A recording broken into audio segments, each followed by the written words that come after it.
Dear Papa Dudut, kumusta? Bago ang lahat ay gusto ko munang bumati ng isang magandang tanghali sa lahat ng mga kabarangay na tulad kong avid listener ng Barangay Love Stories.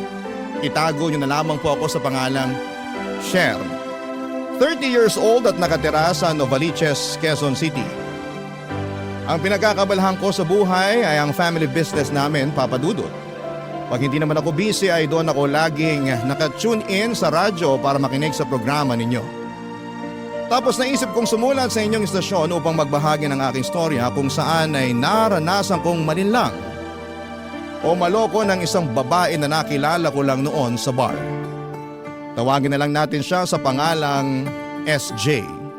Taga Makati na ngayon ay nasa Isabela na. Nangyari ang lahat ng ito taong 2019 around February kung saan ay mahilig talaga akong lumabas-labas sa gabi para gumimik. May pagka-happy-go-lucky kasi ako at saktong wala akong karelasyon ng mga panahong yon. Kaya ini-enjoy ko ang pagiging single ko. Bukod doon ay may pera rin naman ako at magarang sasakyan. At hindi naman sa pagmamayabang, gwapo rin ako, Papa Dudut. Maraming nagsasabi na artistahin daw ako at may kamukhang kilalang artista. Kaya hindi katakataka na mataas ang kumpiyansa ko sa aking sarili. Isang gabi nang nasa isang kilalang bar ako sa BGC ay nakita ko si SJ sa isang table kasama ang mga kaibigan niya. Katulad ko ay umiinom at nagkakasiyahan din sila. Nung medyo nakakainom na ako at nakapag-ipon ng lakas ng loob ay nilapitan ko siya upang makipagkilala, Papa Dudut.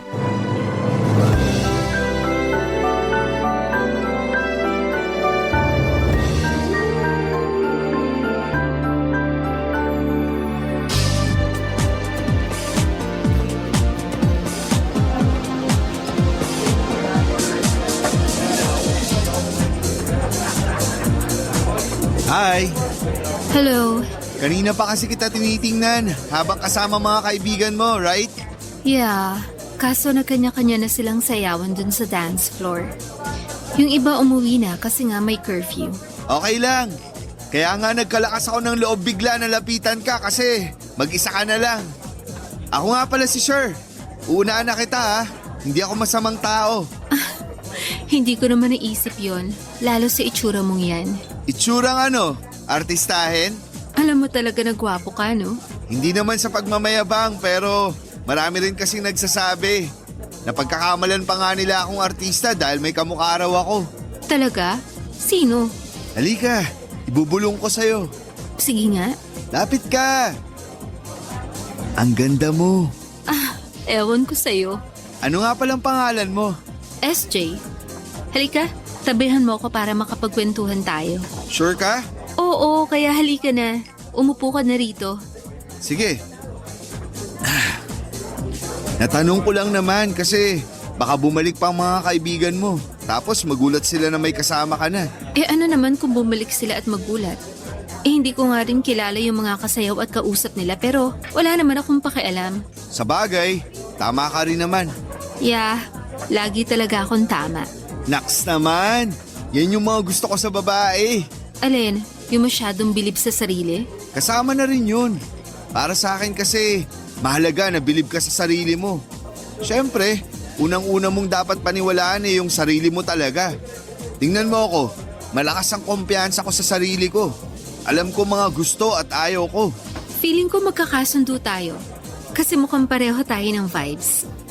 Hulaan ko mayaman ka no? Hindi naman sa mayaman. Mayaman ka eh. Paano mo nasabi? Kasi lahat ng mayaman na kilala ko, ganyan-ganyan ang linyahan. Yung sasabihin nila na hindi naman, pero limpak-limpak pala yung mga salapi. Kaya hindi ako naniniwala na hindi ka mayaman. Okay, aamin na ako. May kaya ang family namin. May sarili rin kaming business. At saka may mag-aara akong kotse dun sa labas. Wow, buti ka pa. Ako kasi walang dalang kotse. Bakit naman? Nakisabit lang ako sa mga kaibigan ko. At saka hindi talaga ako nagdadala ng kotse pag ganitong gumigimik. Akala ko dahil sinusundo ka ng boyfriend mo. Pauso ka. Bakit naman? Para lang sa kaalaman mo, wala akong boyfriend, no? Single ako. Hindi halata sa'yo. Sa ganda mong yan? Thank you, pero wala nga sabi. Okay. Naniniwala naman ako. Nung una lang di ako makapaniwala kasi nga, naisip ko agad na taken ka na. Siguro kanina mo pa ako gustong lapitan at kausapin, no? Medyo. Nahihiya lang talaga ako kaya uminom muna ako para mag-ipon ng lakas ng loob. Tapos sakto, umalis yung mga kasama mo. Kaya sabi ko sa sarili ko, chance ko na to. Wow, ikaw pa talaga yung nahiya. Kasasabi mo lang na malakas ang kumpiyansa mo sa sarili. Oo, pagdating sa ibang bagay. Hindi naman ako nangangagat. Unless gusto mo magpakagat. Ikaw ha? Anong ako? Masyado kang maloko. Natural sa akin to, no? O baka naman takot kang mahuli. Sino namang uhuli sa akin? Sino pa ba? Di girlfriend mo. Wala akong girlfriend. Single rin ako katulad mo. Talaga? Pero nagka-girlfriend ka na.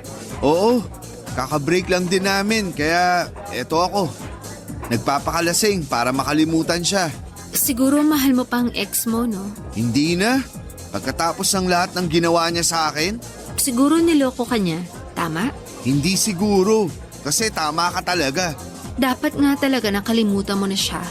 Mga ganyan tao, hindi dapat natin binibigyan ng space sa puso at isip natin. Nangihinayang lang ako dun sa mga taon na naging kami. Akala ko kasi siya na talaga yung babaeng pakakasalan ko. Maraming nasasaktan sa maling akala. Pero tama na muna yung usapan tungkol sa ex ko. Mabuti pa, uminom na tayo. Treat ko. Yan, gusto ko yan. Sakto, paubos na rin tong order ko. Kaya nga umorder pa tayo. Tapos magkwento ka naman tungkol sa sarili mo.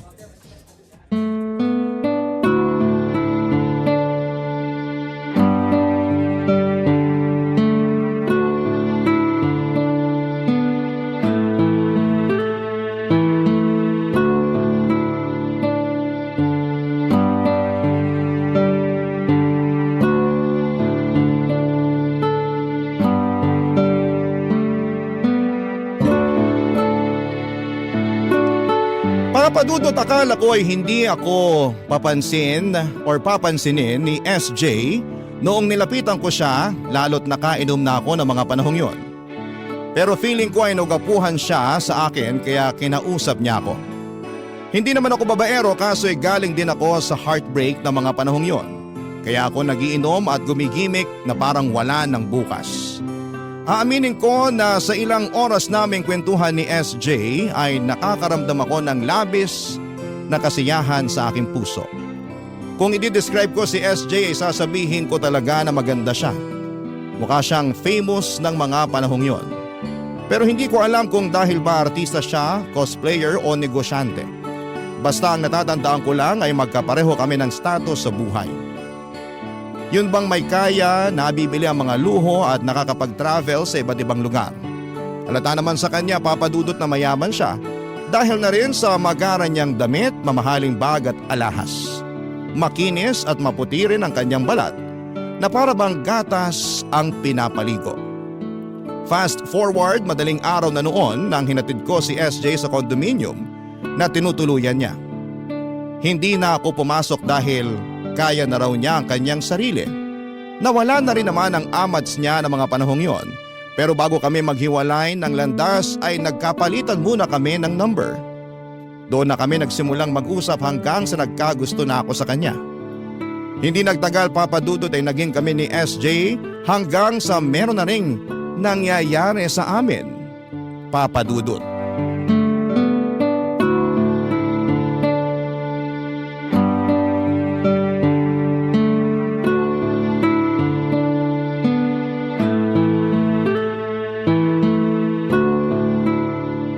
Kumusta? Napagod ba kita? Medyo nakakahingal ka masyado. Hindi ko kasi mapigilan na panggigilan ka.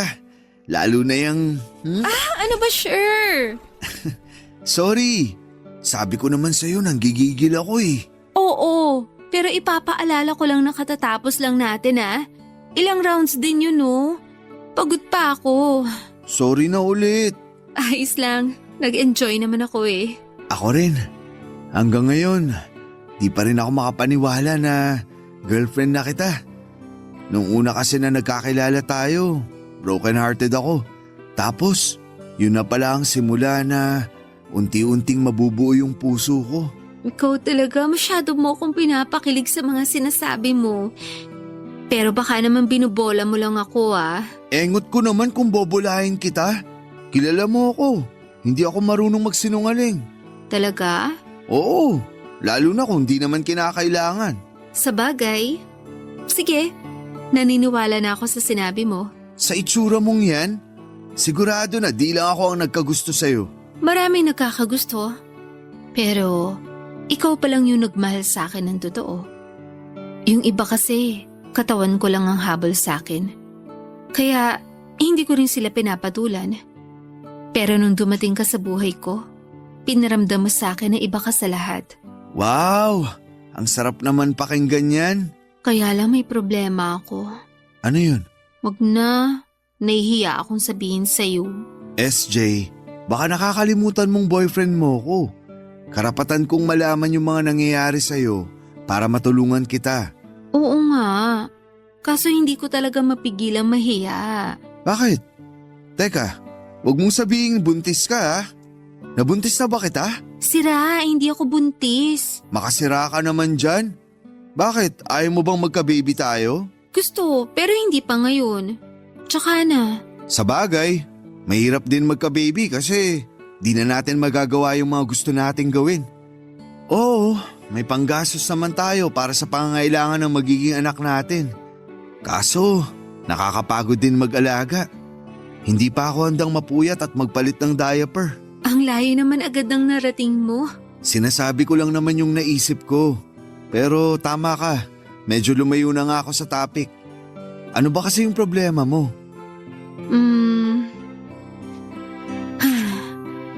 Sinabi ko sa nanay ko na may boyfriend na ako. At ikaw yon, sure. Talaga? Oh, tapos, anong sabi ni tita? Ayaw niyo raw sa'yo. Ano? Bakit daw? Hindi ko alam. Sinabi ko naman ang babait ka, gwapo, may family business kayo, kaya meron kang source of income. Kaya lang, ewan ko, bakit agalit siya sa akin? Hindi ko tuloy napigilang mainis sa kanya kahit na nanay ko pa siya. Bigla naman ako nalungkot dun. Sorry, sure. Hindi ko lang alam kung paano ko ipaliliwanag sa kanya. Hindi kanya tanggap para sa akin. Pero gusto kita, kaya pinaglaban kita sa kanya. Kaso, doon na nagsimula yung problema ko. Pinalalayas niya ako sa kondo namin. Ha? Hindi ko nga alam kung saan ako pupunti kasi inalisan niya rin ako ng access sa credit card ko.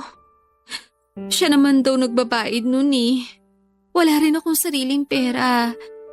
Tapos, kinuusap niya rin yung mga kamag-anak namin na huwag akong tulungan since masyado raw akong suwail na anak. Yung pamilya kasi namin, may impluwensya talaga. Meron kaming kamag-anak na nasa politika. Tapos, mas mahalaga sa kanila yung image nila. Kaya hanggat maaari, ayaw nila ng gulo o eskandalo. Pero, wala na ako malalapitan sa kanila. Saan ako nito pupulutin? Huwag kang mag-alala. Hindi naman kita pababayaan eh. Kaya nga nandito ako para damayan ka. Pero hindi mo naman ako responsibilidad. Anong hindi? Girlfriend kita. Pwede ba naman yun? Sorry. Huwag ka nang mag-sorry. Naiintindihan naman kita eh. Sa totoo lang, naiinis ako dyan sa nanay mo at sa mga kamag-anak mo. Kung tratuhin ka, daig mo pa yung kriminal. Hindi naman malaking kasalanan yung nagka-boyfriend ka. Tapos, di rin naman ako masamang tao. Pero siguro, ganun talaga. Kahit anong gawin ko, hindi nila ako magugustuhan para sa'yo. Kaya nga hiyang-hiya ako eh. Nadamay ka pa. Damay na talaga ako pero huwag ka nang mahiya sa akin. Kung nag-aalala ka sa tutuluyan mo, kung palalayasin ka sa kondo nyo, ako na ang bahala sa'yo. Talaga? Oo, hindi kita pababayaan. Salamat, sure. Salamat talaga.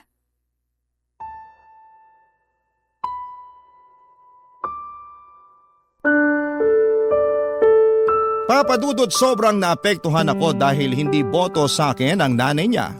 Kaya gusto nitong itakwil at palayasin sa tinitirhan nilang condominium ang girlfriend kong si SJ.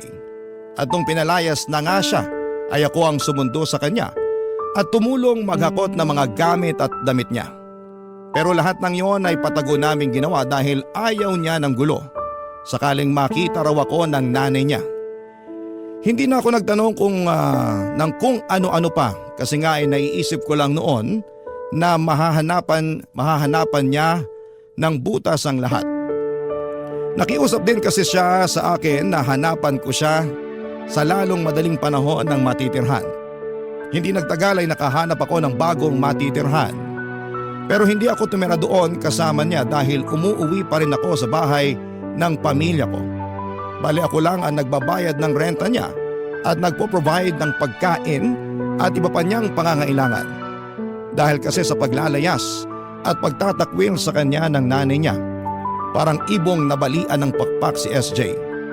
Wala siyang sariling pera at bilang boyfriend niya, ayoko naman na pabayaan na lamang siya. Barangay Love Stories. Barangay Love Stories. Papadudot ako ang naging responsable sa pag-aalaga kay SJ matapos siyang itakwil ng nanay niya at palayasin sa kondo nila. Lagi ko siyang dinadalaw sa tinitirhan niya para hindi siya malungkot at hindi niya maramdamang nag-iisa siya. Dahil wala pa siyang source of income, ay binibigyan ko siya ng pera, nasa 20,000 din yon per week, para may pambili siya ng mga bagay na gusto niya. Alam ko na maraming nagsasabi sa inyo na baka nagpapauto lamang ako kay SJ. Dahil kakikilala lang naman namin at mabilis lang din ang naging proseso ng pagiging mag-on namin. Pero para sa akin ay mahal ko siya, Papa Dudut, at wala akong hindi kayang gawin alang-alang sa babaeng mahal ko. Kaya lang aminado ako na mababaw pa ang pagkakakilala ko sa kanya. Kumbaga sa bunga ay hilaw pa at sa totoo lang kahit na girlfriend ko na siya, ay marami pa rin akong hindi nalalaman tungkol sa kanya, Papa Dudut.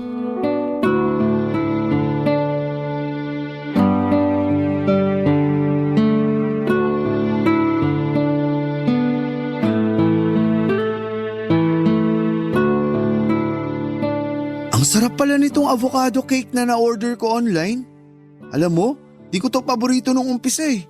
Nandidiri kasi talaga ako sa texture ng avocado. Saka parang wala namang lasa tapos kulay uhog pa. Maberde-berde. Ayoko nun. Anong Nakikinig ka ba sa sinasabi ko? Oo naman. Sabi mo maberde-berde. Yun naman talaga ang kulay ng avocado. Oo nga, pero ngayon, paborito ko na. Lalo na nung natikman ko tong cake na binili ko. Masarap, di ba? Hindi ko pa natitikman eh. Sino ba yung kachat mo ha? Ano ka ba naman, sure? Bakit ka naninigaw dyan? Akala mo siguro. Hindi ko napapansin na kulang na lang. Dumikit yung mga mata mo dyan sa screen ng cellphone mo, no? Ano bang problema mo sa pagsa-cellphone ko? Malaki, kasi kinakausap kita. Nakikinig naman ako Nakikinig daw, pero parang hindi naman. Masyado kang tutok dyan sa kachat mo. Oh, kita mo na? Ang daming chat. Sunod-sunod pa. Malamang, hindi lang naman isa kausap ko. Marami sila. Aba, talaga naman. Pinamukha mo pa sa akin na marami kang kausap ha? Oo, para alam mong wala akong tinatago sa'yo. Tsaka para lang sa kaalaman mo, mga kaibigan ko naman tong kausap ko. Kailan ka pa nagkaroon ng mga kaibigan? Anong palagay mo sa akin walang kaibigan? Bago nga tayo magkakilala, marami na akong kaibigan, no? Sino sa mga kaibigan mo yung kausap mo? Bakit mo tinatanong? Gusto ko lang malaman. Wag na. At bakit wag na? Ayoko lang. Hindi mo naman sila kilala, bakit aalamin mo pa? Gusto lang, bakit din? Ewan ko sa'yo, sure. Kung umasta ka parang wala kang kaibigan Para sa kaalaman mo, marami rin akong mga kaibigan. So, wala ka lang talagang tiwala sa akin. Ha? Tama ako. Wala ka talagang tiwala. Grabe, nakakasama ka ng loob. Hindi naman sa walang tiwala. Di yun ganun. Paano di magiging ganun? Sinabi ko na nga ng mga kaibigan ko tong kachat ko pero gusto mo pa rin makita. Kung hindi pa naman walang tiwala ang tawag doon, di ba? Hindi nga ganun yun. Saka may tiwala ako sa'yo. Pero hindi yun ang nararamdaman ko. Lalo na sa pinaramdam mo sa akin ngayon. SJ naman. Para lang sa kaalaman mo, matino akong tao. At saka mahal kita. Bakit naman kita ipagpapalit sa iba, di ba? Sorry na. Hindi ko naman sinasadya. Hindi raw sinasadya. Di inamin mo nga na wala kang tiwala sa akin. Meron, pero syempre gusto ko lang din makilala yung mga kaibigan mo. Mahalaga sa akin yun dahil girlfriend kita. Hindi mo naman sila kailangan makilala eh. Hindi porke tayo dapat pareho tayo ng kaibigan. Nakakasakal kaya yun? Sa bagay, tama ka rin naman. Kaya nga hayaan mo na akong kausapin yung mga kaibigan ko. Pero pwede bang mag-request? Ano yun? Mamaya mo na sila kausapin. Ako muna pansinin mo. Ay naku, kulang ka lang pala sa lambing eh. Medyo. Di mo pa kasi tinitikman yung cake na dala ko. Kanina ka pa busy sa cellphone mo. Kaya nagtampo na ako. Titikman ko naman yan eh. Huwag ka na magtampo. Nagtatampo pa rin ako. Hindi mo pa binababa yung cellphone mo eh. Oh, sige na, ibababa na. Oh, masaya ka na? Mas magiging masaya ako kung kakandong ka sa akin habang sinusubuan kita ng cake. Ang dami mo namang gusto. Ikaw lang kaya ang gusto ko. Bolero. Kakandong ka ba o hindi? Bakit kasi kailangan pang nakakandong? At saka kaya ka namang kumain na mag-isa eh. Hindi mo na ako kailangang subuan. Alam ko naman yun. Pero naglalambing nga yung tao, di ba? Ibang klase ka rin maglambing ah. Ginagawa mo kong baldado.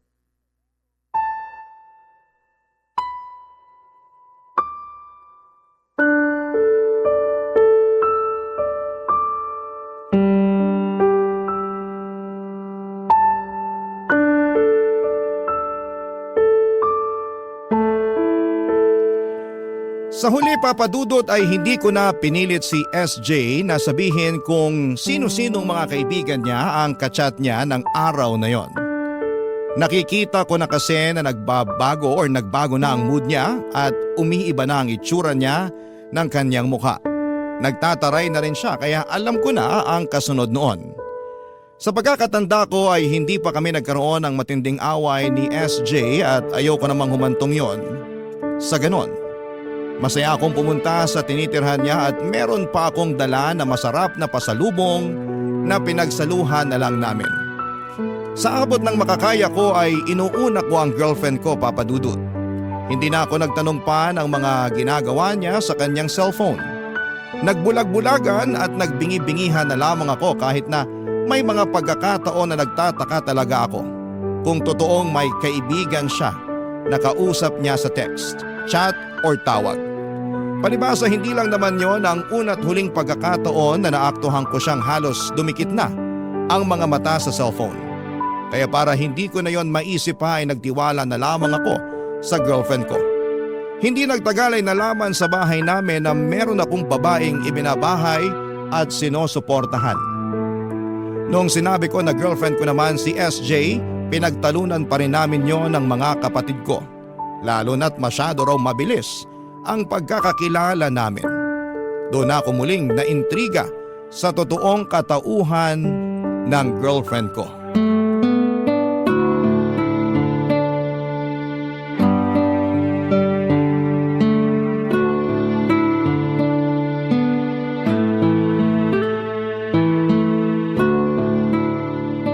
Ilan ang gusto mong maging anak natin pag kinasal na tayo?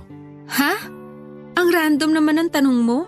Random ba yun? Oo, kasi hindi ko akalain na magtatanong ka ng ganyan sa akin. Siyempre, naisip ko lang naman na habang maaga nagpaplano na tayo. Bakit?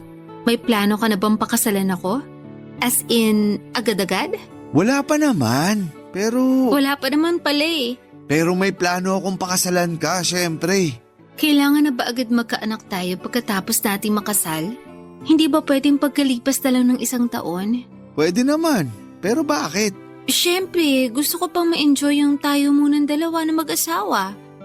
Gusto kong pumunta muna tayo sa iba't ibang lugar na walang iniisip na iba. Pag nagka-baby kasi agad tayo, siguradong mapipirme tayo sa bahay. Lalo na ako, since ako yung nanay.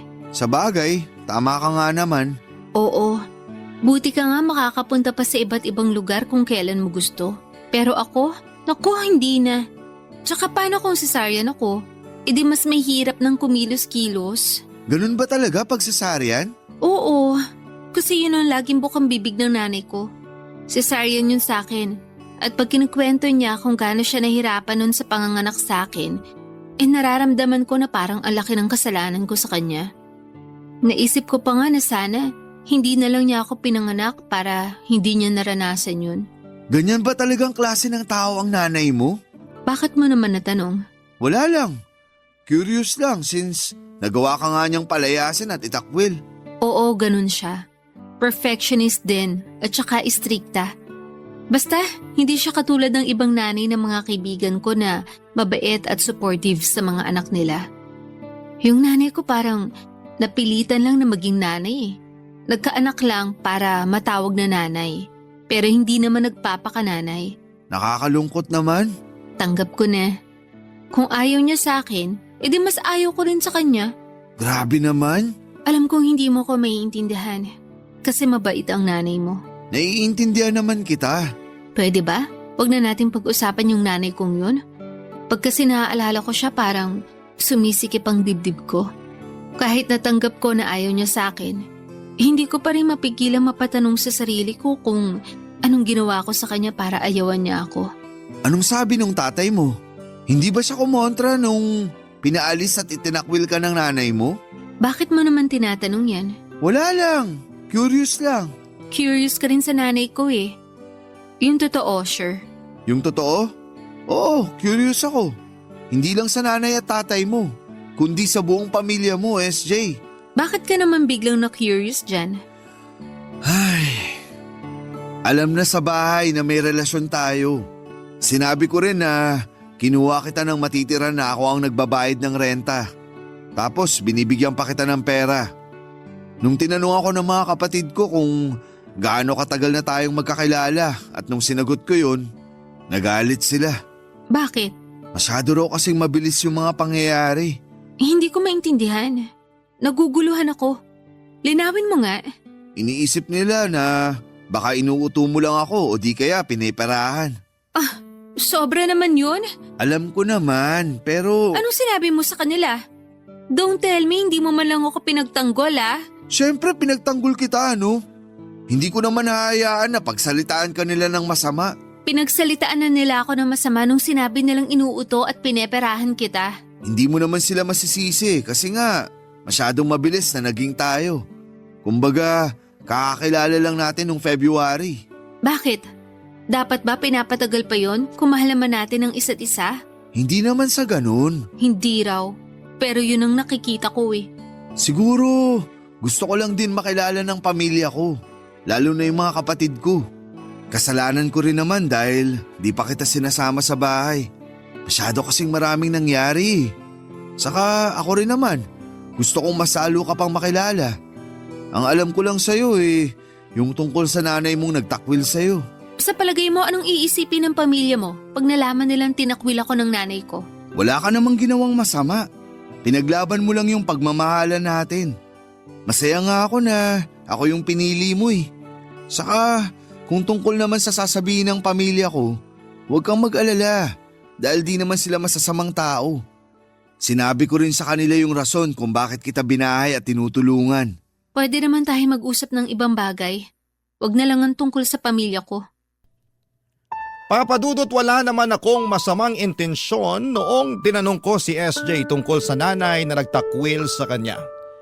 Sa pagkakaalam ko kasi ay hindi ganon ang mga nanay. Kumbaga walang magulang ang maghahangad na mapasama ang kanilang mga anak. Pero pwede rin namang mali ako dahil hindi lahat ng magulang ay pare-parehong kapakanan ng kanilang mga anak ang iniisip. Meron ding mga magulang na makasarili katulad na lamang ng nanay ng girlfriend ko. Kaya siguro ganoon na lamang ang tampo niya rito. Simula ng pagtalunan namin ang bagay na yon ay hindi ko na ulit tinanong kay SJ ang tungkol sa pamilya at nanay niya. Tapos ay nagpatuloy lang ang relasyon namin. Kumbaga sa tubig na malayang umaagos ay naging go with the flow na lamang ako. Pero dahil nga alam ni SJ na nagdududa ang pamilya ko sa kanya lalo na sa mga kapatid ko. Kaya napansin ko na parang inilalayo niya ang loob ko sa kanila. May mga sinasabi siya na tungkol sa hindi tamang gawain ang pakikialam sa buhay ng may buhay kahit nakadugo mo pa ito.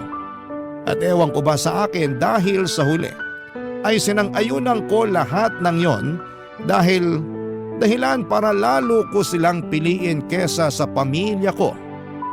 Papa Dudut. Barangay Love Stories. Barangay Love Stories. Papa Dudut, dahil wala akong masyadong alam tungkol sa family background ni SJ ay may mga pagkakataon na hinuhuli ko siya para mapakwento. Halimbawa, pag nagiinuman kaming dalawa sa tinitirhan niya ay nagbubukas ako ng topic para mapag-usapan namin ang kanyang pamilya. Pero parang madali lang sa kanya na ilihis sa ibang bagay ang usapan. Kaya naman sumuko na lamang ako. Ilang beses din nangyari yung mga inuman namin dahil para lang sa kaalaman ng mga nakikinig ay mahilig po talaga ako sa alak.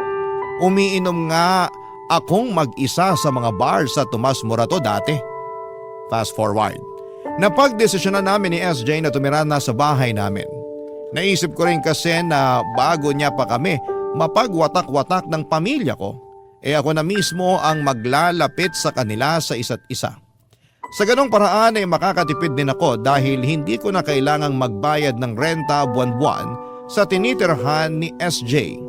At totoo nga ang kasabihan na mas makikilala mo ang ugali ng isang tao kapag nakasama mo na siya sa iisang bubong. Sa pagpapatuloy ng pagsasama namin ni SJ, nadiskubre ko ang pagiging maldita ng ugali niya, Papa Dudut. Masamang sabihin pero parang inalipin niya ako sa sarili naming pamamahay. Ako naman si Tanga ay masyadong naging sunod-sunuran sa kanya. Siguro ay paniwalang-paniwala talaga ako na mahal ko siya kahit na sakal na ako sa aming pagsasama. Tumira si SJ sa bahay simula noong pandemic at nagtagal yon ng halos 1 taon at kalahati. Habang nasa bahay namin siya ay nabuntis ko ang girlfriend ko, Papa Dudut.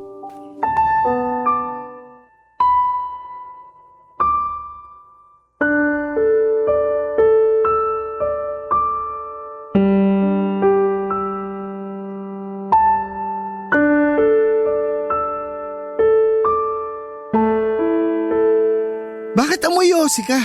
Ha? Hindi ah. Anong hindi? Amoy na amoy ko. Baka naman sarili mong naaamoy mo ah. Tapos binibintang mo lang sa akin. Alam mo na hindi ako nagyoyosi. Hindi nga, pero galing ka sa labas. Sigurado ka ba na wala ka na daanan nagyoyosi? Tapos dumikit sa damit mo yung usok? Baka nakakalimutan mo nakakotse ako. Hindi ako naglakad sa kalye para may madaan ng ganun. Hindi mo pa rin sigurado. Pwede ba? Huwag mo nga akong gawing tanga. Hindi naman kita ginagawang tanga. Hindi raw. Pero ikaw nga tong maang-maangan dyan kahit huling-huli ka na. Ha? Ano bang pinagsasasabi mo? Alam ko na nagyoyosi ka, SJ. Alam din ng pamilya ko yun. Kasi nakikita ka raw nila. Ang hindi ko lang maintindihan bakit? Alam mo naman na buntis ka at delikado sa bata yung ginagawa mo. Ang hirap sa'yo. Yun na lang kaligayahan ko. Gusto mo pang tigilan ko. Dapat naman talaga natigilan mo na yun dahil buntis ka. Hindi ka ba natatakot na baka magkakomplikasyon yung anak natin? Baka mamaya ma-deform siya at magmukhang abnormal. Hindi mangyayari yon. Dahil regular naman yung ultrasound ko sa OB, di ba? Sabi niya wala namang problema sa baby natin. At saka wala rin ako nararamdamang kakaiba sa katawan ko. Ikaw lang naman yung masyadong praning. Praning talaga ako dahil anak ko yung nasa tiyan mo. Anak ko rin naman to, baka nakakalimutan mo. Hindi ko nakakalimutan yon pero… Peruhin mo yung mukha mo, ang dami mong alam. Ayos lang naman ako, naglilibang lang. At saka hindi ko naman inuubos yung isang kaha sa isang araw. Kahit na ba? Ewan ko sa'yo. Kung alam ko lang na magkakaganyan ka, sana ikaw na lang yung nagbuntis sa atin. Pwede ba yun? Lalaki ako. Wala akong matres. Kaya nga manahimik ka na lang dahil lalaki ka. Ako yung may matres. Ako yung buntis at ako yung unang-unang makakaalam kung may mali sa pagbubuntis ko. Hindi ikaw o ang pamilya mo. Bakit naman nasali sa usapan yung pamilya ko? Masyado kasi silang pakialamero. Lalo na yung kapatid mo. Akala mo kung sino? Porke nakikitira ako dito sa bahay nyo, ganun ba? Hindi ganun yun. Saka mababait ang mga kapatid ko. Hindi ka nila inaano. Ikaw lang yung masyadong sensitive. Kaya akala mo lahat sila may issue sa'yo. Kung nakikialaman sila, sigurado may nakikita silang mali. Yan, ganyan nga. Sige lang. Kampihan mo yung pamilya mo. Hindi ko sila kinakampihan. Wow ha, hindi raw. Sinasabi ko lang na tama sila at ikaw yung mali rito. Ang sabihin mo, ako na lang yung nakikita mong maraming mali. Grabe, parang wala na akong ginawang tama sa buhay ko ah. Konting kibot may masasabi. Bakit ka nagkakaganyan? Ikaw nga, dati lagi rin may sinasabi sa akin. Pinagsasasabi mo dyan. Simula nung nagsama tayo, lagi mo na akong inuutusan. Lalo na sa mga gawaing bahay. Katulad na lang nung paglalaba. Kahit na sinabi ko na sa'yo na wala akong alam dyan, gusto mo ako pa rin yung gumawa. Ayaw mo nang may ibang gumagawa. Gusto mo ako lagi. Kahit na pagod ako sa trabaho at gusto ko na lang magpahinga pag uwi. Anong masama doon? Hindi naman porke dito tayo nakatira sa inyo, aasa mo na sa iba yung paglalaba. Nakakahiya kaya yun. Pagod nga ako. Hindi ka ba nakikinig? Saka ikaw ang babae sa ating dalawa. Dapat ikaw ang gumagawa nun. Hindi porke ako ang babae, ako na lahat ng dapat gumawa. Kung makapagsalita ka, akala mo hindi kita inaasikaso ah. Baka nakakalimutan mo na ang aga-aga ko gumising para lang maghanda ng almusal mo. Sabi mo gustong-gusto mo yung luto ko. Kaya kahit antok na antok pa yung tao, gigisingin mo ko, mapagsilbihan ka lang, mahal na hari. Sumusobra ka na talaga. Ikaw ang sumusobra! Napakayabang mo!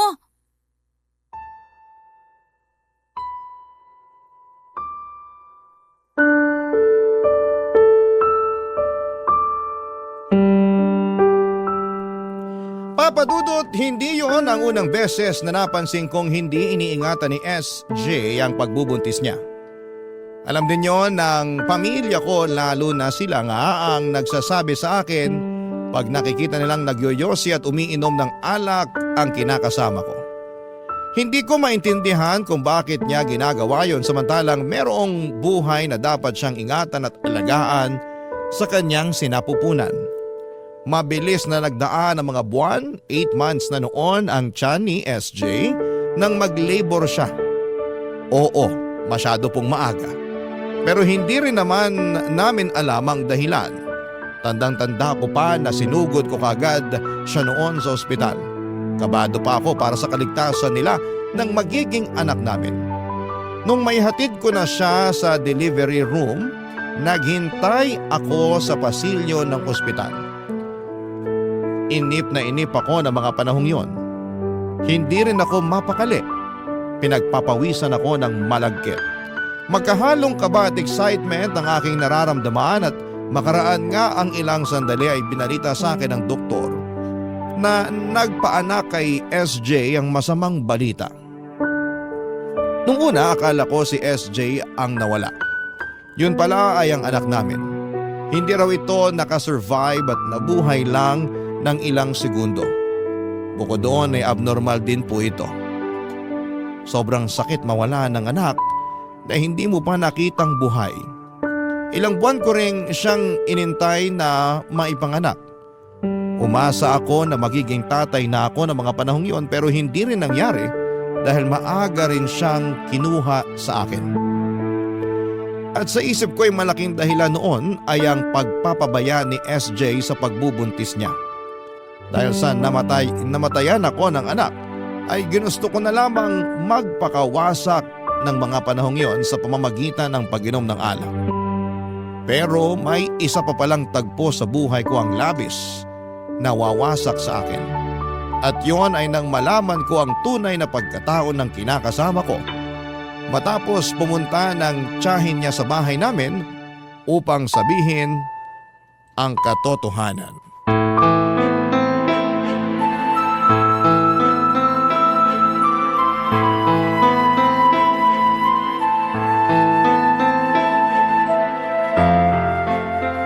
Buisit na buhay naman to! Huminahon ka nga muna. Mauubos mo na yung pinggan nyo eh. Wala akong pakialam. Mura lang naman yung mga pinggan eh. Saka kesa naman mukha mo yung basagin ko. Sobra ka naman. Ako pa talagang sobra? Ikaw nga yung sumusobra na. Kapal ng mukha mo, SJ. Nuknukan ka ng sinungaling. Matanong nga lang kita, Minahal mo ba talaga ako? Oo naman, minahal kita. Nagsama nga tayo at nagka-baby, di ba? Nagka-baby nga, pero di naman nabuhay dahil sa kapabayaan mo. Kawawa naman yung anak ko. Wala naman akong kasalanan nun. Hindi lang talaga siya para sa atin. Anong hindi para sa atin? Ang sabihin mo, ayaw mo sa kanya, kaya pinatay mo siya.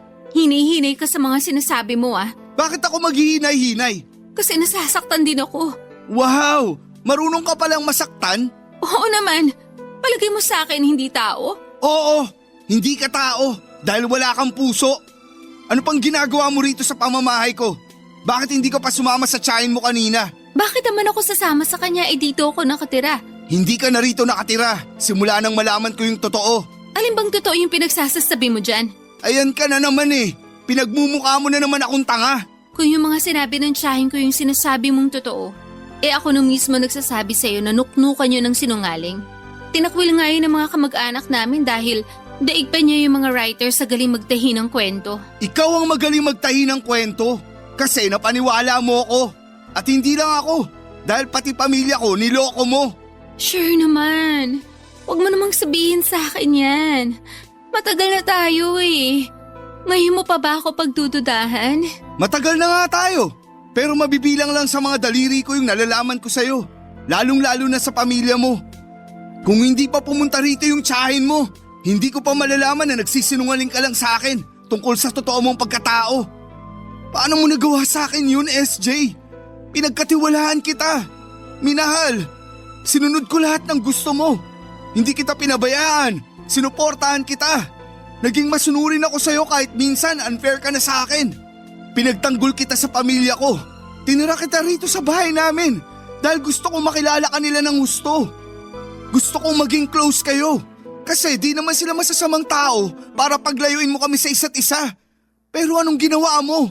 Niloko mo ako. Minahal din naman kita.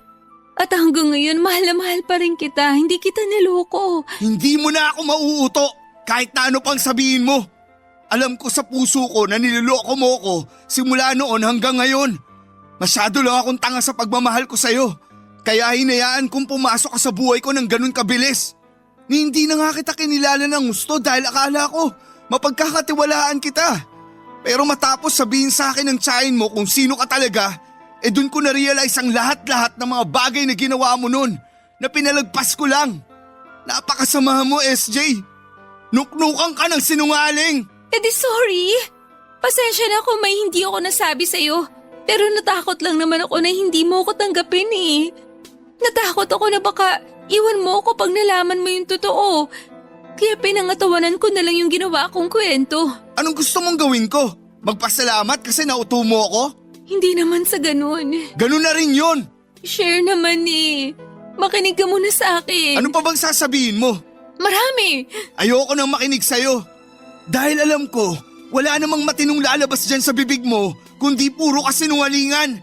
Hindi na ako magsisinungaling sa'yo, promise. Sa'yo na lang yung promise mo. Hindi na ako maniniwala sa'yo. Mabuti pa, mag-impake ka na ng mga damit at gamit mo. Ha? Bakit? Anong bakit? Malamang palalayasin na kita. Pero saan ako pupunta pag ginawa mo yun? Ewan ko, problema ko pa rin ba yun? Please, wag mo namang gawin sa akin to. Wag mo akong palayasin. Wala na akong mapupuntahan. Wala akong pakialam. Ayoko nang makialam. Bahala ka na sa buhay mo. Saka marami ka namang pupuntahan. Balikan mo yung ex mo dun sa kondo niya. Sa kanya ka na lang magmakaawa dahil baka maawa pa siya sa'yo. Ayoko nga. Alam mo namang matagal na kaming hiwalay, di ba? Matagal daw na hiwalay. Pero nakikipag-usap ka pa nga sa kanya. At meron pa rin nangyayari sa inyo. Ha? Wag mo na akong gawing tanga. Lalo lang ako napipikon sa pagmumukha mo eh. Mabuti pa, umalis ka na. Bago pa kita kalad ka rin palabas. Maawa ka naman sa sarili mo. Mahiya ka naman kahit paano.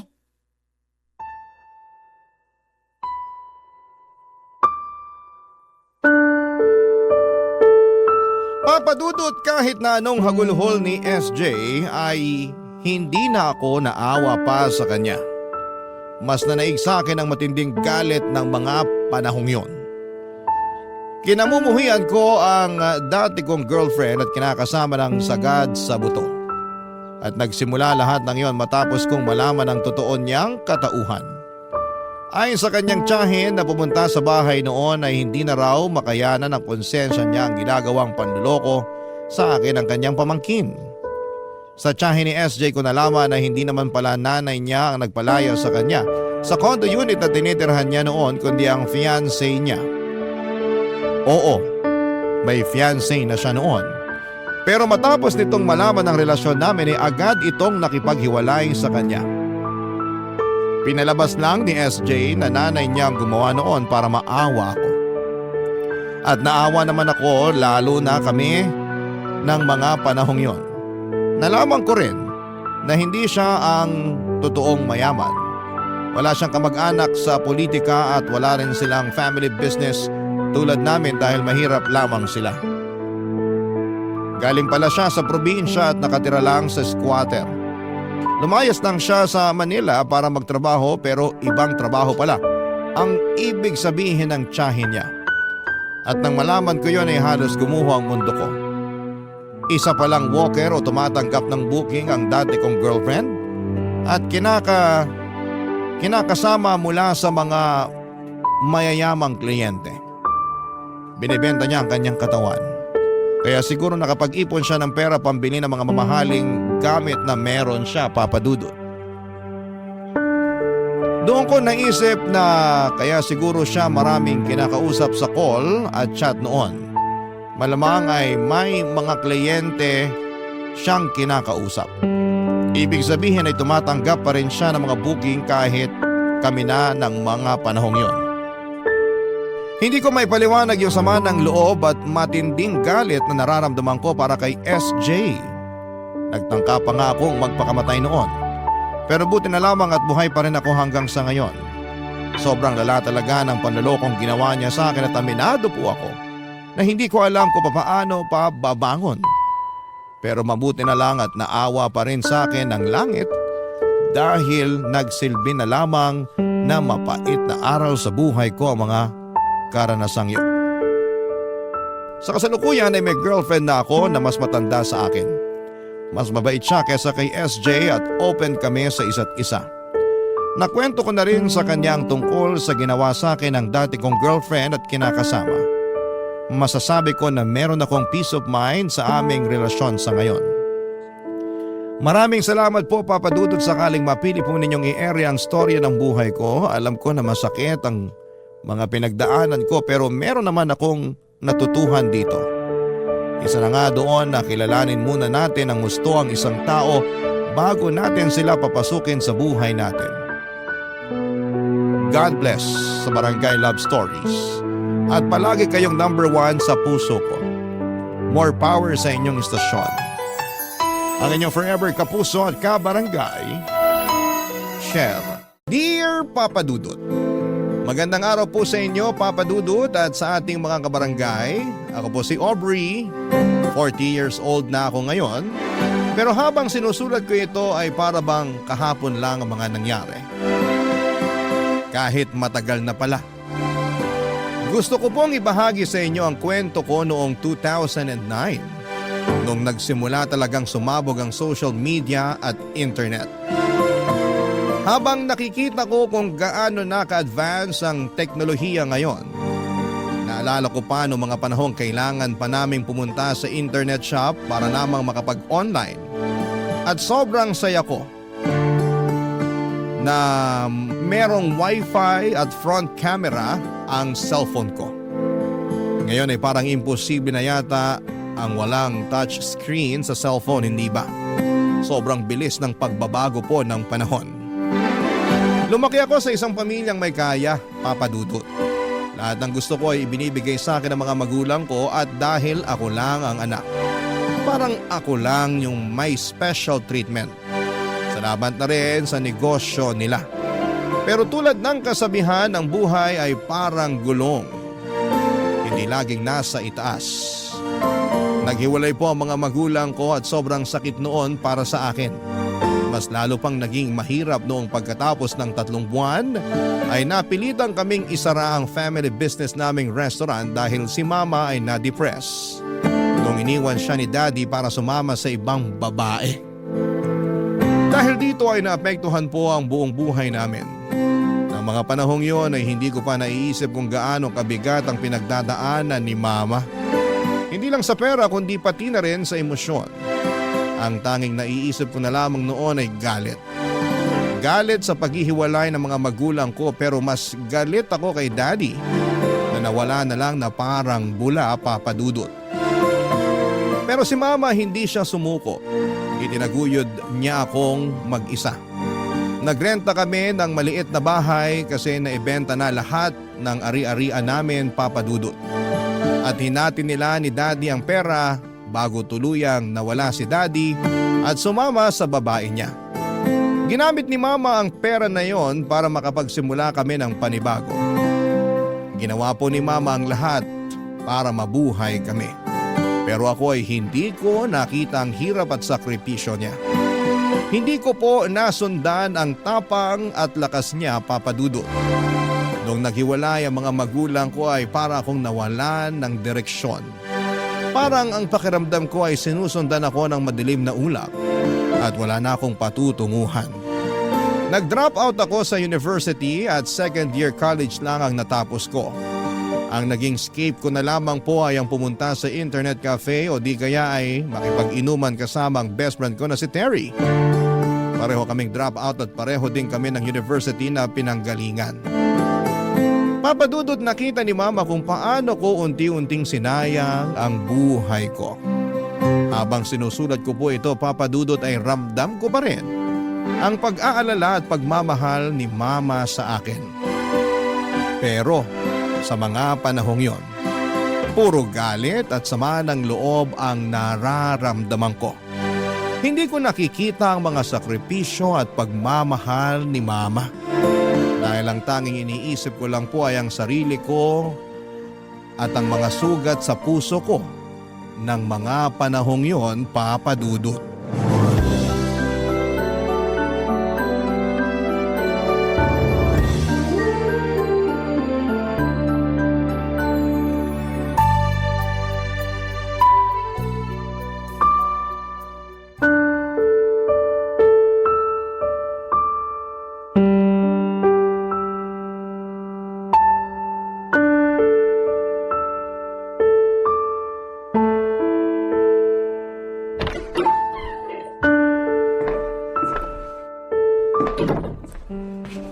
Saan ka na naman galing?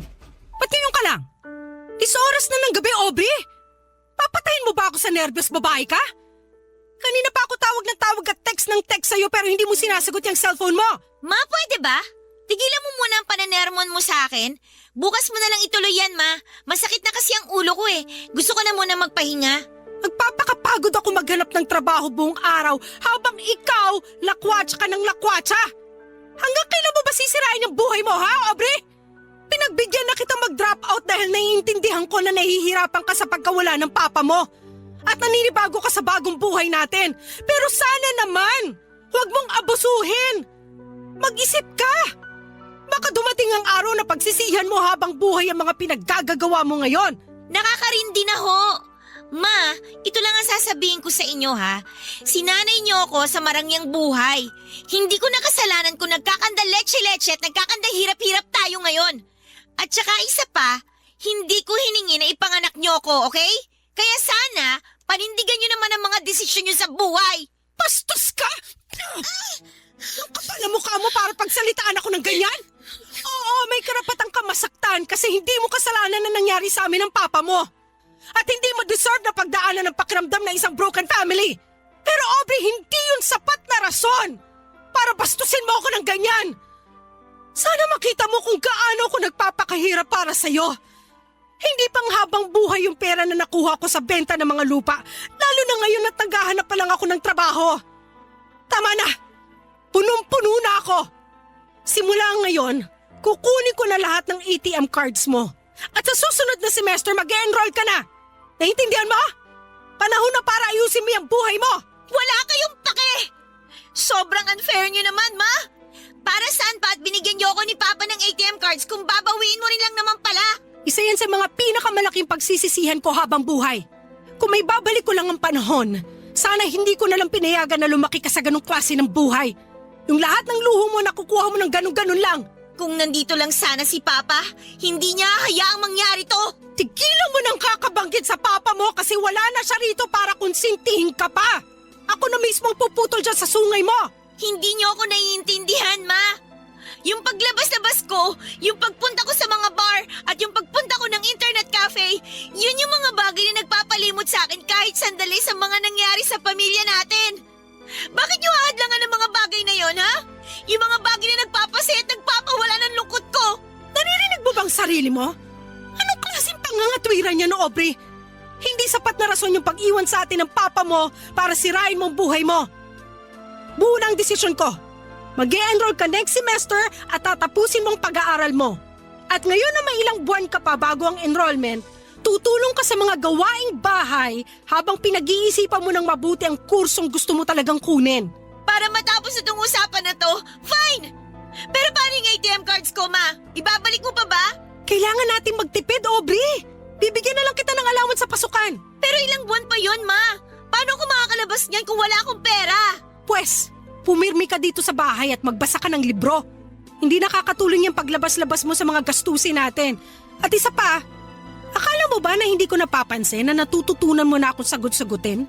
Simula nung napapadalas na yung paglabas-labas mo? Kung sino man yung mga kaibigan mong yan, sinasabi ko sa'yo, putulin mo ng ugnayan mo dyan. Mapapasama ka lang. Ang dami niyong gusto mangyari. Eh di sige, mag-e-enroll ako next semester kung yun ang ikakasaya niyo. Mabuti naman kung ganon. Sige na, pumasok ka na sa kwarto mo.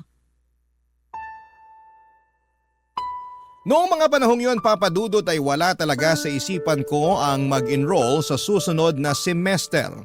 Sinabi ko lang yun para matapos na ang usapan namin ni Mama. Ilang linggo ang nakalipas, nakahanap si Mama ng trabaho bilang hotel manager. Gabing-gabi na siyang umuuwi kaya madalas akong mag-isa sa bahay. Para bang walang ibang kasama kundi ang mga tahimik na pader. Parang bigla na lamang naging mas tahimik at malungkot ang buong mundo ko. Wala na akong natatanggap na pera mula kay Mama kaya hindi ko na kayang makipagsabayan sa mga inuman.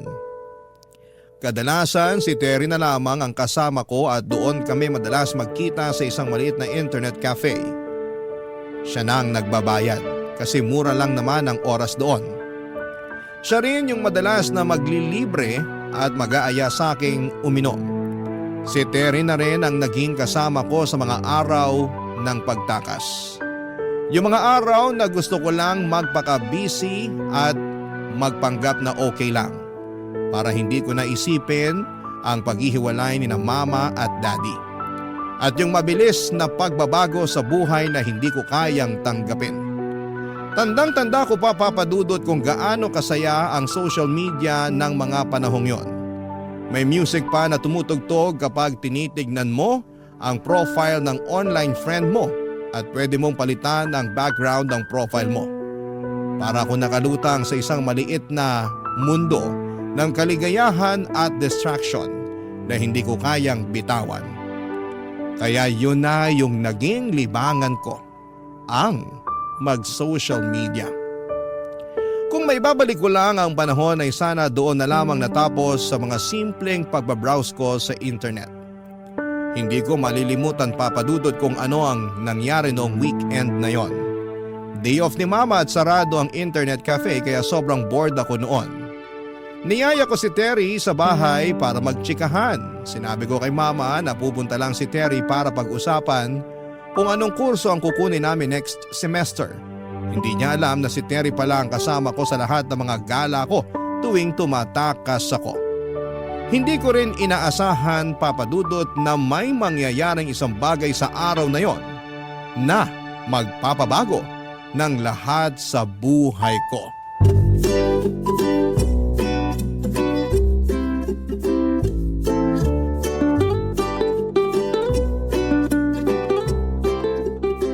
Dito na muna tayo habang nagluluto pa si Mama. Yung remote ng TV nasa ibabaw ng cabinet. Mamili ka na lang ng gusto mong channel. Teka lang, ba't nga pala may dala-dala kang bag? Nagbebenta ka na ba ng encyclopedia? Luka-luka, may dala ako na sigurado akong ikakatuwa mo. Surprise! May dala akong laptop. Shucks, buksan mo na yan, dali. Tapos palagi na ko, ha? Magpapalit ako ng background dun sa account ko. Nakakaumay din kasi yung pink na background sa account ko. Gusto ko violet naman. Papalitan ko na rin ng music yung account ko. Girl, di ka pa ba nagsasawa kaka-social media mo? May mas maganda akong suggestion. Ano naman yung mas magandang sinasabi mo? Try mo kaya mag-register sa dating website. Tutal, maganda ka naman at magaling ka pa mag-English. Sigurado akong hindi ka mahirapan makipag-chat sa mga foreigner. Sira, wala akong balak magpakasal sa foreigner, no? At isa pa, ayoko maniraan sa ibang bansa. Bakit ko naman pahihirapan ang sarili ko doon kung pwede naman mag-enjoy dito sa Pilipinas? Ikaw na lang, idadamay mo pa ako sa kalokohan mo eh. Kung kasing ganda lang kita at kung magaling lang sana ako mag-English, matagal na akong gumawa ng account, girl. Pero anyway, andito na to. Sayang naman yung beauty mo. Pakinabangan na natin. Wala namang mawawala kung susubukan mo lang, di ba? Sige na. Bahala ka nga. Yan, ganyan. Tapos na. Ayan na ang account mo. Pero wait, kailangan natin lagyan ng magandang profile picture to. Sandali lang. Ano na naman ba yan, Terry? Ba't ka may daladalang digicam? Girl, lagi ako may dalang digicam, no? Ang pangit kaya ng camera quality ng cellphone ko. 2 megapixels lang. Wala pang flash. Kaloka. Di bale, on na yung digicam. Post ka na, dali.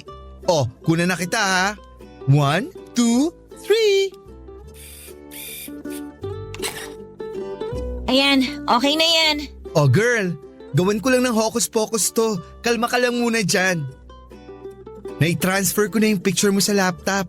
Na-update ko na rin yung profile picture mo. Ganda? Kain na! Ano bang pinagkakaabalahan nyo dyan? Wala to, ma.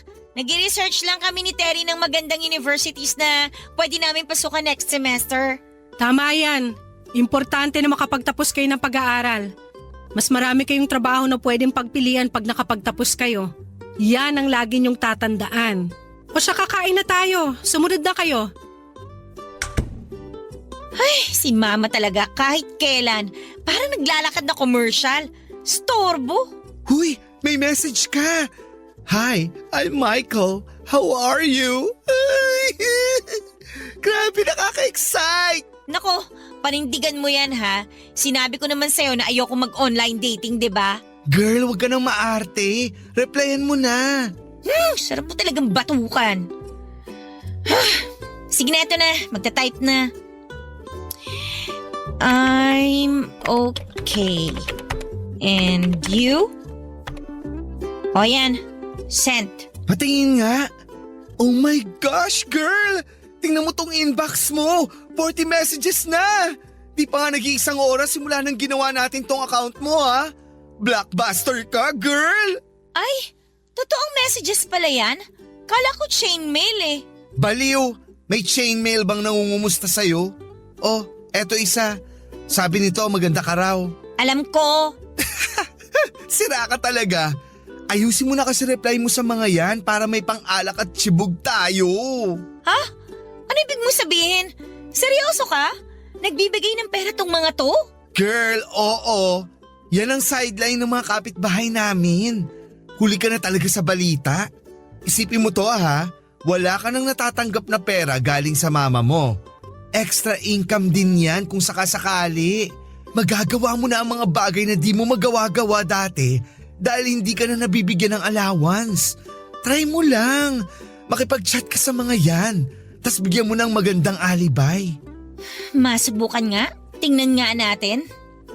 O eto. O, gusto raw makipag-video call para makita niya raw ang maganda kong muka. Ay nako, replyan ko. I'm sorry. My laptop webcam is broken.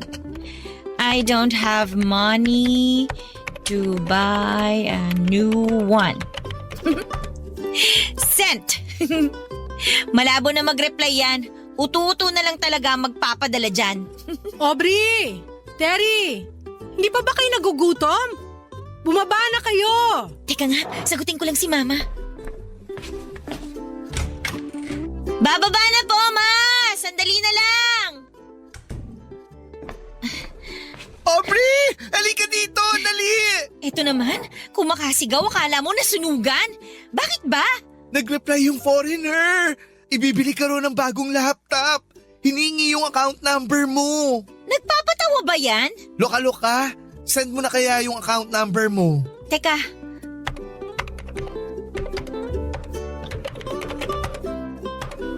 O yan, sent na. Mag-login ka sa online banking mo, dali! Nang gabing yon, Papa Dudut, ay nakaramdam ako ng tinatawag nilang adrenaline rush. Yung halo ng excitement at kaba na hindi ko kayang kontrolin. Sinubukan kong pigilan pero tuluyan na akong nadala sa tukso ng pangi-scam. Lalo na noong madalas akong magpunta sa internet cafe. Yung 40 messages na natatanggap ko noong unang beses akong mag-online dating ay sobrang konti pa nun. Kasi noong sineryoso ko na ay halos 200 messages na ang natatanggap ko araw-araw, Papa Dudut. Nung una humihingi ako ng pera at nakakakuha ako ng $20, $30, $50 o $100 sa mga foreigner, Papa Dudut. At kadalasan ay tinutulungan pa ako ni Terry kung paano ko makuha ang atensyon ng mga foreigner at paano ko sila mahuhulog sa bitag ko hanggang sa magpadala sila. Yung mga perang nakukuha namin, yun ang pinangiinom namin ni Terry. Umiinom kami tuwing may naloloko kaming foreigner. Pero higit pa sa inuman, Papa Dudut, isa sa mga dahilan kung bakit ako lalong natukso sa pangi-scam ay dahil parang bumabalik na yung buhay ko noon. Papa Dudut, hindi ko na nararamdaman na naghihirap kami. Kasi sa bawat araw ay nagagawa ko na at nabibili ko na ang lahat ng mga bagay na gusto ko, Papa Dudut. Barangay Love Stories. Barangay Love Stories. Papa Dudut, lalong lumala yung panggagancho ko sa mga nakaka-chat ko online. Habang tumatagal ay mas gumagaling ako sa paggawa ng mga alibay para makahuthot ng mas malalaking pera sa mga foreigners. Parang habang tumatagal ay mas lumalawak ang imagination ko at mas gumagana ang utak ko sa mga kwento at alibay. Parang nga yatang mas grabe pa ang utak na ginagamit ko sa paggawa ng mga alibay kaysa sa mga homework ko noong nag-aaral pa lamang ako, Papa Dudut. Noong dumami at dumami na ang pera na natatanggap ko, mas naging malupit din yung mga panglilibre ko sa mga kakilala ko at kay Terry na rin. Pero alam mo, Papa Dudut, tuwing nakakapagbigay ako ng pera kay Terry, kapag humihingi siya ay gumagaan yung pakiramdam ko. Parang kahit papaano ay nababayaran ko na siya sa lahat ng panlilibre niya sa akin dati.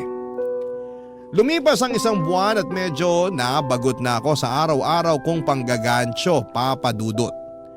Nakakasawa na yung mga paulit-ulit na sinasabi ko sa mga foreigners. Hindi naman ako nagsasawa sa pera, Papa Dudut, pero nararamdaman ko na parang napapagod na ako sa ginagawa ko. Para bang nabe-burn out na. Hanggang sa isang gabi habang nagiinuman kami ni Terry ay kinausap niya ako tungkol sa isang bagay na talaga namang nagpatigil sa lahat ng iniisip ko. Tinanong ako ni Terry kung ready na daw ba akong magka-jowa in real life, Papa Dudut. Sinabi ko lang sa kanya na darating din yung panahon, pero sa ngayon ay mas pinapriority ko pa rin yung dating sites kasi nandyan ang pera. Medyo doubtful pa ako sa ideya ng pagmamahal kasi sa totoo lang ay hindi ko po talaga nararanasan pa ang mga bagay na yon, Papa Dudut.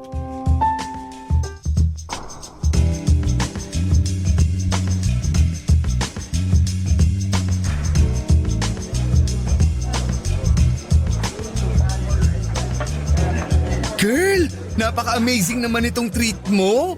Dami mo ng datong. Oo naman. Kung anong meron ako, syempre meron ka rin, no? Yan ang gusto ko sa'yo eh. Cheers! Cheers, girl! Ako pa ba? Girl, wait lang ha. Check ko lang tong phone ko. Hala, nag-text yung nanay ko. Inaatake raw ng asma yung kapatid ko. Pasensya ka na, Aubrey. Kailangan ko na talagang umalis. Hala, ganun ba? Sayang naman, ang dami ko pang in-order na drinks at pagkain. Pero hindi rin naman kita masisisi. Sige na, umalis ka na. Salamat sa pag-intindi, girl. See you next time na lang, okay?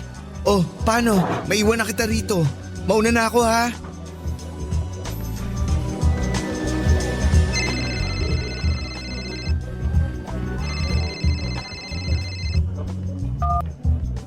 Hello, Ma?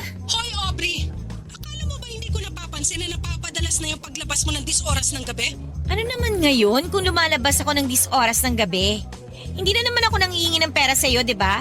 Kaya ko ng sarili ko, kaya please lang, Ma. Wala kang modo! Bastos kang bata ka! Hoy, Aubrey, hanggang nakatira ka sa bahay ko, ako ang masusunod. Naiintindihan mo? Sagot! Ma, utang na loob naman. Mamaya na natin pag-usapan to, okay? Pauwi na rin naman ako eh. Hintayin mo na lang ako dyan. Bilisan mo! Umuwi ka na! Sige na, bye. Hello, miss. Mag-isa ka lang ata. Kaalis lang nung kasama ko. Actually, paalis na rin ako. O, teka. May kilala ka bang gumagawa ng relo? Ha? Kasi may sira ata relo ko pag ikaw kasi ang kasama ko eh. Humihinto yung oras ko. Yung ulo mo ba may sira rin? Grabe ka naman, hindi ka mabiro. 30 nga pala. Aubrey, Sandali, wag ka muna umalis. Dito ka lang muna. Samahan mo ako. sa palagay ko mas okay rin to kesa umuwi pa ako sa bahay namin. Puro sermon lang naman ang aabutin ko kay mama dun eh. Magandang desisyon talaga na hindi ka muna umuwi. Tsaka isa pa, hindi ka na minor de edad para pagbawalan na lumabas. Mismo! Kaya ako naaalibadbaran kapag pinagsasabihan ako ng mama ko. Bakit? Ini-small ka ba ng nanay mo? Ha? Huwag kang mag-alala. Kasi ako, iniibig naman kita. Hoy, 30. Last mo na yan ha. Kaloka ka. Pero seryoso, ang gaan mo sa pakiramdam kausap. Parang matagal na tayo magkakilala. Sana magkita pa tayo ulit, no? Nawala ako kasi yung number ko eh. Pwede ko bang hingin yun sa'yo? Ayaw mong tumigil ha. Tao ka ba? Bakit? Naninigurado lang. Sakit mo naman magsalita. Ano ka ba naman? Joke lang. Akin na yung phone mo. Sisave ko yung number ko. Salamat. Text kita mamaya. Sige, no problem. Pero bago yun, pumunta muna tayo ng sementeryo. Alam mo, ikaw marami ka na yatang nainom eh. Bakit na naman? Kasi dadalawin natin yung puso kong patay na patay sa'yo. Pumunta ka mag-isa mo kasi uuwi na ako. Ha? Teka, akala ko ba yung pang umalis? No offense ha, pero ang sakit na kasi talaga ng ulo ko eh. Nakarami na rin kasi ako. Text mo na lang ako ha, okay? Ingat ka ha. O ito, sakto. May baso ng tubig dito. Inumin mo na muna. Para mabawasan yung sakit ng ulo mo. Tsaka sakto, may gamot din akong dala dito pampawala ng sakit ng ulo. Oh, ito. Sa'yo na. Salamat, ang sweet mo naman. Kahit ano para sa'yo. Miss Peanut. Peanut? Peanut, tibok mo kasi yung puso ko eh. Alis na nga ako. Makikinig na lang ako ng sermon ng mama ko. Maiwan na kita dyan ha. Bye!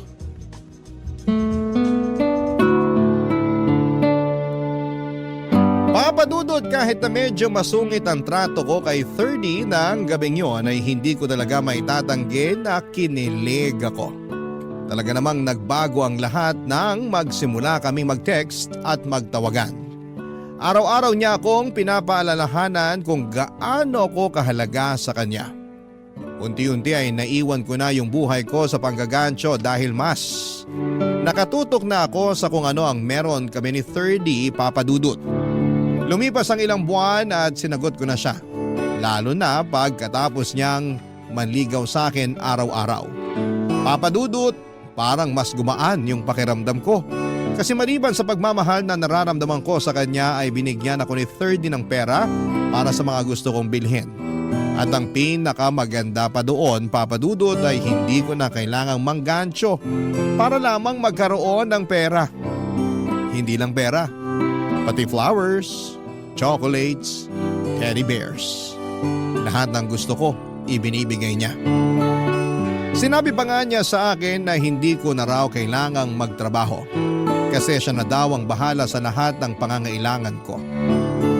Pero Papadudot, hindi naging madali lahat ng ito.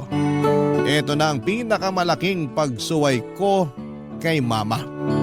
Umalis ako sa bahay at nagdesisyon na makipag-live-in kay 30 sa boarding house niya. Sobrang tutol na tutol si mama sa desisyon ko at iniyakan niya pa nga ako. Pero sa kabila ng lahat ay naisip ko na kung aalis ako ay kahit papaano ay magkaka-freedom ako at mawawala na rin ng sakit sa ulo si mama. Nung una ay payapa ang pagsasama namin ni 30, Papa Dudut. Kung ano kami noong nililigawan niya pa lamang ako ay ganon din kami noong magkasama na kami. Pero Papa Dudut, habang tumatagal, unti-unti ko na rin nakikita ang hindi ka nais-nais na mga ginagawa niya.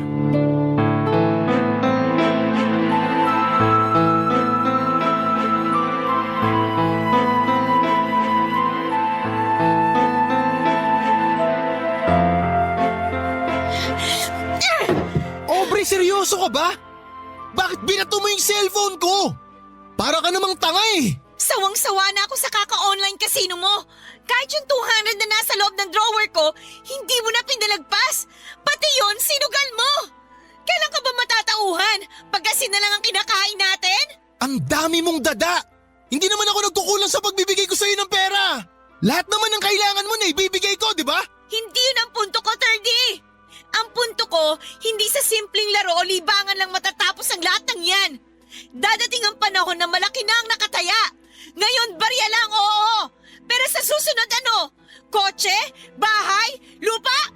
Hindi mo na namamalayan pati yung perang pangkain mo na ipusta mo na pala. Ganun kalala yan, 30. Huwag mo nang pansinin yung pagsusugal ko. Naibibigay ko naman lahat sa'yo ah. Tsaka mo na ako sermonan kapag wala na ako naibibigay sa'yong pera. Hoy Aubrey, huwag kang magmalines. Kasi katulad ko, alam mo na hindi ka rin perpekto. Anong ibig mong sabihin? Wala, I'm sorry. Huwag mo na isipin yun, hindi ko sinasadya. Nadala lang ako ng galit. Hindi ko na alam yung mga pinagsasabi ko, pasensya ka na. Babe, I'm so sorry. Patawarin mo ako. Ang sakit mo namang magsalita. Ba't pakiramdam ko ang init na ng dugo mo sa akin? Concern lang naman ako sa'yo ah. Babe, sorry. Promise, magbabago na ako. At para patunayan ko yun sa'yo, hindi na ako mag-online casino. Pangako ko sa'yo yan. Tsaka yung cellphone ko na binasag mo, kung gusto mo itatapon ko pa yun. Para hindi ko na ma-retrieve yung details ko dun sa online casino. Aubrey, babe, ikaw lang ang babaeng mahal ko. Magbabago ako talaga para sa'yo. Patawarin mo lang ako, please. Please, give me another chance. Ewan ko sa'yo. Mamaya na tayo mag-usap. Magpapahangin lang ako. Aubrey, sandali lang. Aubrey!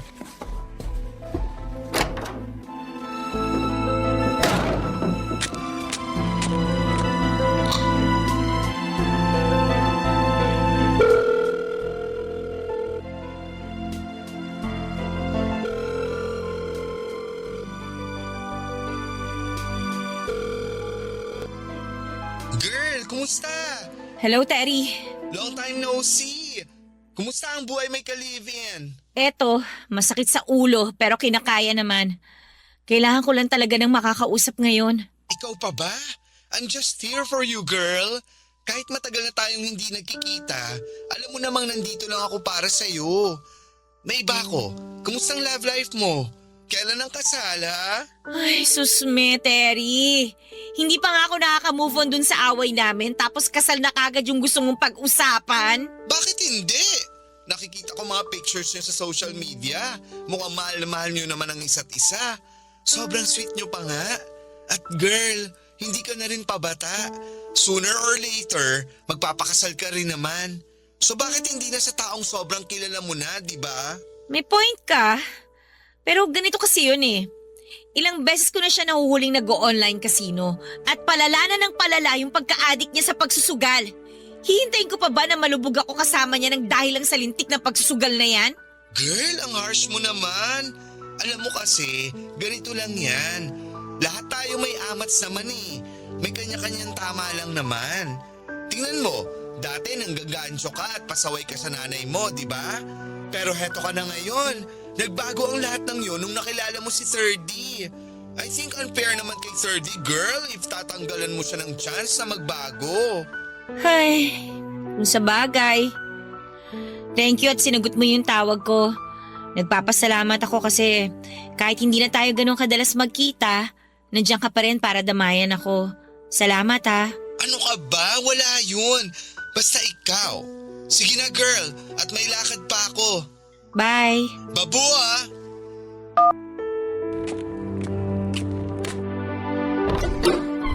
Babe! Buti bumalik ka agad.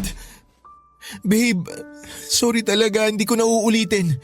Promise, bigyan mo lang ako ng second chance. Hindi ko na talaga uulitin, hindi na ako mag-online casino. Please, patawarin mo na ako. Huwag ka na mag-alala, babe. Pinapatawad na kita. Talaga? Oo. Binibigyan na kita ng second chance. Basta huwag ka na magsusugal, ha? Panghako. Thank you sa second chance na to. I love you, babe. I love you too, babe.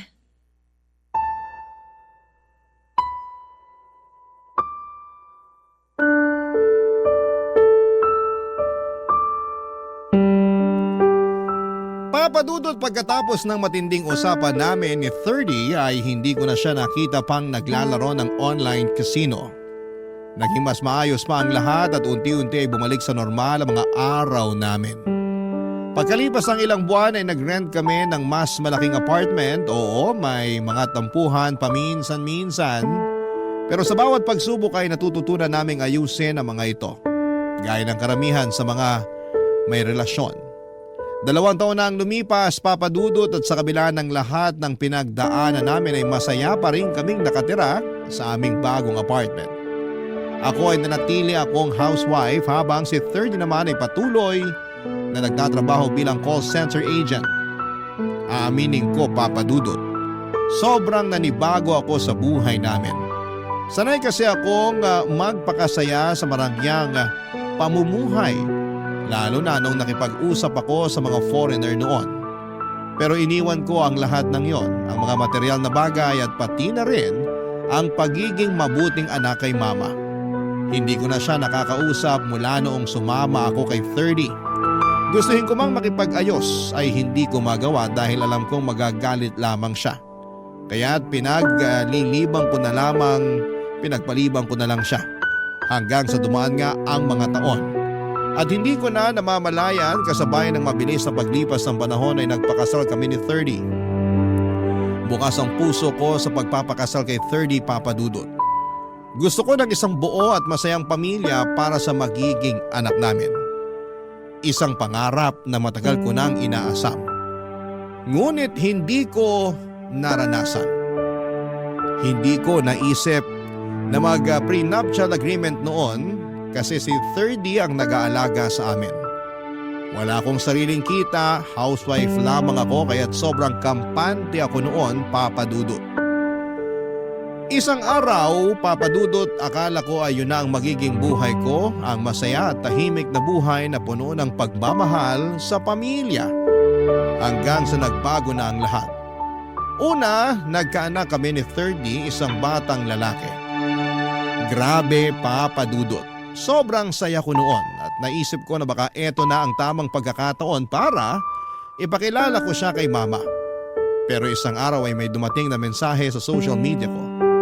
Ang abogado ni mama ay nag-message sa akin. Sabi niya ay pumanaw na raw si mama at ayon sa last will and testament niya, iniwanan ako nito ng 10 million at 2 properties. Papadudot, sobrang sakit ng puso ko at hindi ko man lang naayos ang mga hindi pagkakaintindihan namin bago siya pumanaw. Napag-alaman ko, Papadudot, na namatay si mama sa sakit na breast cancer. Para akong tinusok sa dibdib. Hindi ko man lang siya nasamahan sa mga huling araw niya. Pero kailangan kong maging matatag, lalo na't may anak na kami ni 30. Pumunta kami sa burol ni mama at ilang buwan pagkatapos ay ibinenta ko na mga properties na iniwan sa akin ni mama. Kasabay ng 10 million na ipinamana niya, bumili kami ni 30 ng house and lot sa mas maginhawang lugar. Pati na rin ang condo unit at 2 pang properties. Iniisip ko noon, Papadudot, na tapos na ang lahat, na nagsimula na kaming magbago at natutunan na naming magpatawad at mag-move on. Akala ko ay settled na kami at ang lahat ng mga pagsubok ay nagwakas na. Pero hindi ko inaasahan, Papa Dudut, na may isang pagsubok pa pala ang darating. Isang pagsubok na magpapaluhod sa pananampalataya ko at susubok sa tibay ng puso ko. Barangay Love Stories. Barangay Love Stories. Tandang-tanda ko pa ang lahat, Papa Dudut. Isang gabi habang naliligo si 30 ay panay ang ring ng cellphone niya. Sinagot ko ang phone at iniisip ko na baka supervisor niya lamang sa call center. Pero laking gulat ko nang marinig ko ang isang pamilyar na boses sa kabilang linya. Pinatay ko kagad ang tawag at doon ay nagsimulang gumuho ang aking mundo. At mas lalong nagdilim ang paningin ko nang tinext noong tumawag ang location niya at kung saan sila magkikita. Para akong binigyan ng matinding saksak sa puso ko, Papa Dudut. Parang magugunaw na ang mundo ko pero hindi ako pwedeng magtanim ng maling hinala. Kailangan ko munang makasigurado. Nang matapos maligo si 30 ay sinabi niya sa akin na aalis siya para bumili ng gamit para sa bata. Pero hindi ako makapaniwala sa sinabi niyang yon. May naramdaman akong hindi na tama. Kaya nung nakaalis na siya ay nakisuyo ako sa kapitbahay namin na bantayan muna ang anak namin. Pagkatapos noon ay nag-decide na kong kumpirmahin ang mga suspetsa ko. Pumunta ako sa address na nabasa ko at ang sumunod na nakita ko ay isang bagay na nagpatindi ng dilim ng paningin ko. Isang bagay na magpapaalala sa akin ng lahat ng maling desisyon ko sa buhay. Isang bagay na magpapakita sa akin ng mga lihim na tinago ni 30 at isang katotohanan na hindi ko na kayang kalimutan pa, Papa Dudut.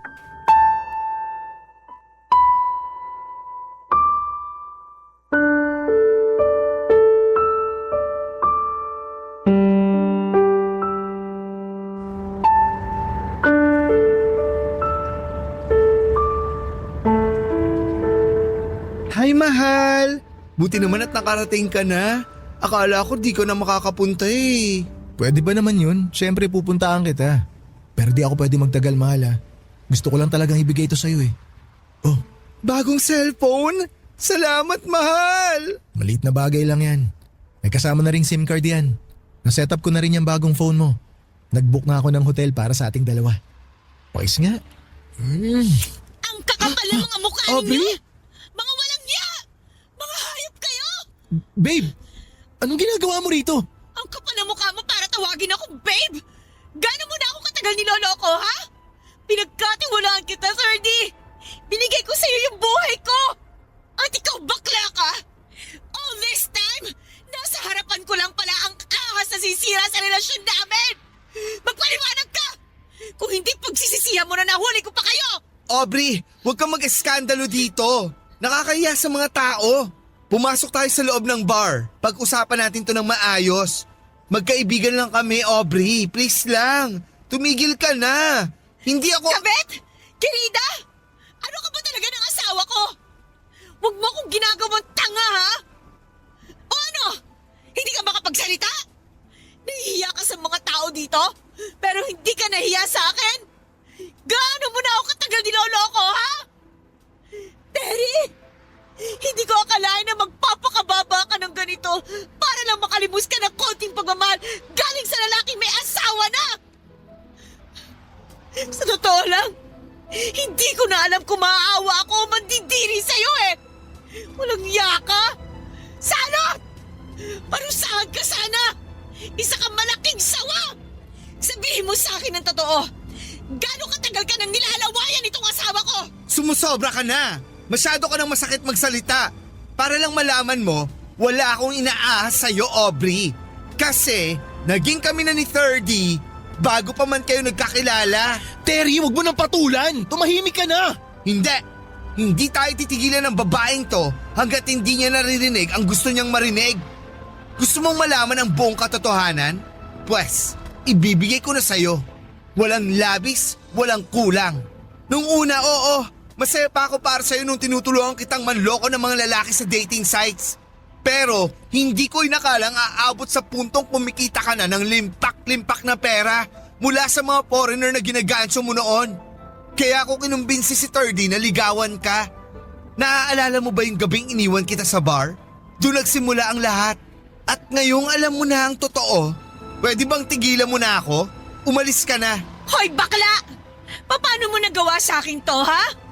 Hindi ako nagkulang sa'yo bilang kaibigan mo, traitor ka! Kinailangan mo ba talagang sirain ang buhay ko para lang makahutot ka ng pera? Hindi ko balak noon na sirain yung buhay mo, Aubrey. Ang gusto ko lang noon ay yung maranasan ko naman yung mga tinatamasa mong pera sa mga foreigner nang dahil na rin sa tulong ko. Hindi ko akalain na iiwanan mo ang nanay mo, makikipag-live-in at magpapakasal ka dito kay Thirdy. Pinaikot at pinaglaruan ninyo ako! Nagmukha akong bobo at tanga sa ginawa ninyo sa akin! Babe, I'm sorry. Hoy, Terry, itong tatandaan mo. Kung nasikmura ng lalaking to na pagtaksilan ako, hindi malabong gawin niya rin yung sayo. Hindi na ako magtataka kung may ibang babae pa yan o iba pang baklang nilalawayan. At ikaw hayop na lalaki ka? Tapos na tayo! Babe, wag mo naman gawin sa akin to. Oo, nagkamali ako, pero wag mo naman sanang hayaang masira tayo ng dahil lang dito. Magagawan pa natin ang paraan to. Hindi ko na masisira ang matagal ng sira, Thirdy! Uy na lang yan, iniwan ko ang nanay ko para lang makasama ka, hayop ka! Habang buhay kong pagsisisihan ang pagkatanga ko sa mga taong walang ibang ginawa kung hindi ang traidorin ako ng harap-harapan! Babe, promise, palagpasin mo lang to. Magbabago na ako. Maniwala ka sa akin. I'm really sorry. Napakarami mong pagkakataon para hiwalayan yung baklang yan. Nagkaanak na tayo't lahat-lahat, pero hindi mo pa rin hiniwalayan yan. Magsama kayo ng baklang yan! Aubrey, sorry talaga. Sorry. Hindi ka humihingi ng tawad dahil nagsisisi ka. Humihingi ka ng tawad dahil nahuli ko kayo. Mahal, hayaan mo na nga yan. Napakinabangan na natin siya. Hindi na natin mapeperahan yan. Oh, umalis ka na nga dito, Aubrey. Narinig mo na ang gusto mong marinig, di ba? Ang dami mong pang sinasabi. Terry, saan ba ako nagkamali? Ha? Uulitin ko.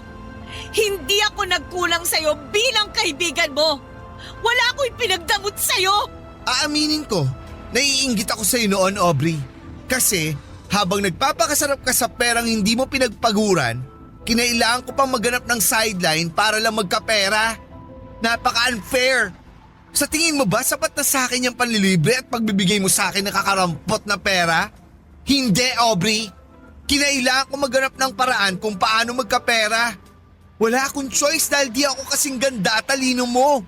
Kung tutuusin nga, dapat magpasalamat ka pa sa akin. Kasi minsan mo na natikman ang marangyang buhay nang dahil na rin sa tulong ko. Sakim ka! Gahaman ka! Ang kapal ang mukha mong bakla ka! Yung perang nakuha mo sa akin dahil sa panunulsol mo kay Thirdy, abulay ko na yan sa'yo! Namnamin mo na kasi hindi nyo na ako maloloko! Kung sa bagay, hindi rin naman kita masisisi kung nagawa mo man ang lahat ng yon. Dahil walang foreigner na magkakamali magkagusto sa'yo at magbibigay ng pera kasi kung ano man ay kinapangit ang ugali mo, yun din ay kinapangit ang mukha mo! Hoy! Sagad na ang pasensya ko sa'yo, ha? Teka, Terry. Gets ko na nakikipagsigawan ka sa kanya. Nakikipagmataasan ka ng boses.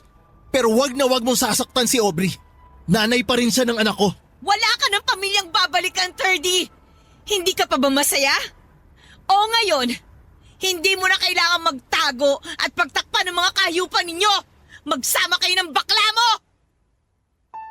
Papadudod, siguro yun na yung pinakamasakit at pinakamatinding pagsubok na naranasan ko sa buong buhay ko.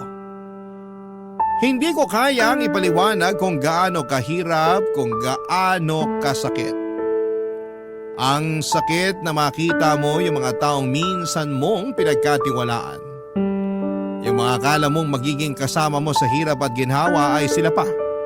Yung magtataksil sa'yo at sasaktan ka ng ganon. Yung mga tao na minsang nagsumpa na magiging tapat sa'yo. Sila pa yung magbibigay ng sugat na hindi mo alam kung paano at kailan gagaling. Nang mga panahong yun ay pakiramdam ko ay wala na akong halaga. Parang gusto ko na lamang maglaho na parang bula. Sobrang tanga ko pala.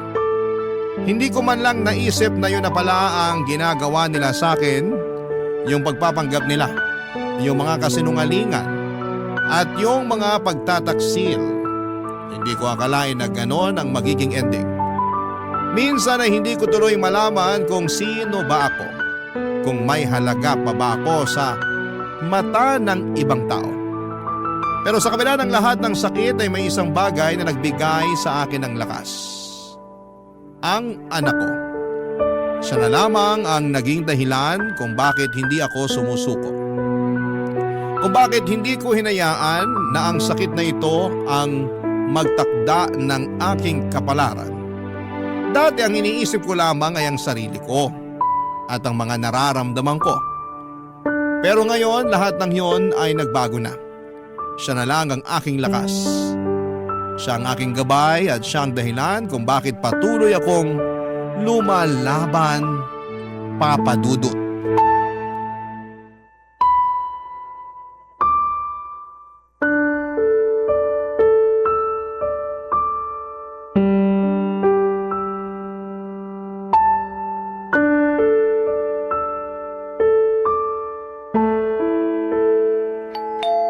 Sino yan?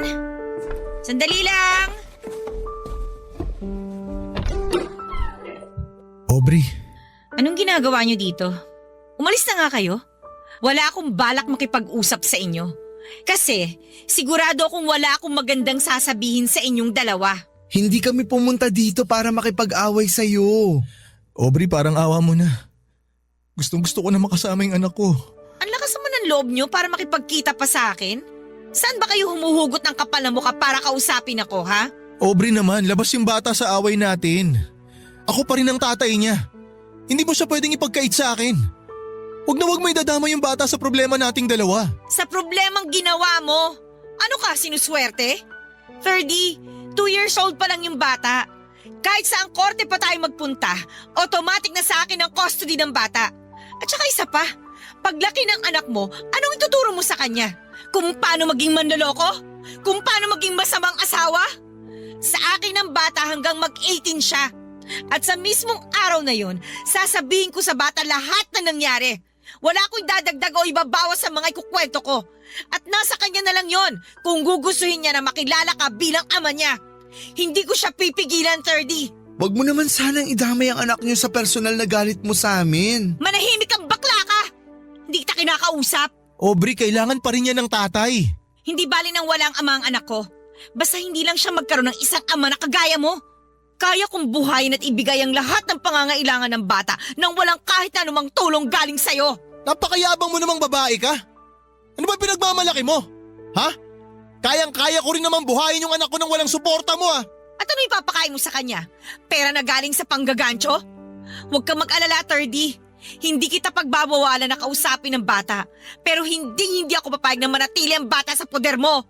Ganyan na ba talaga katigas ang puso mo, Aubrey? Bakit, Terry? Nakalimutan mo na ba? Sa'yo nagsimula lahat ng kaguluhang to. Siguro nga ibang takbo ng buhay ko kung hindi kita nakilala.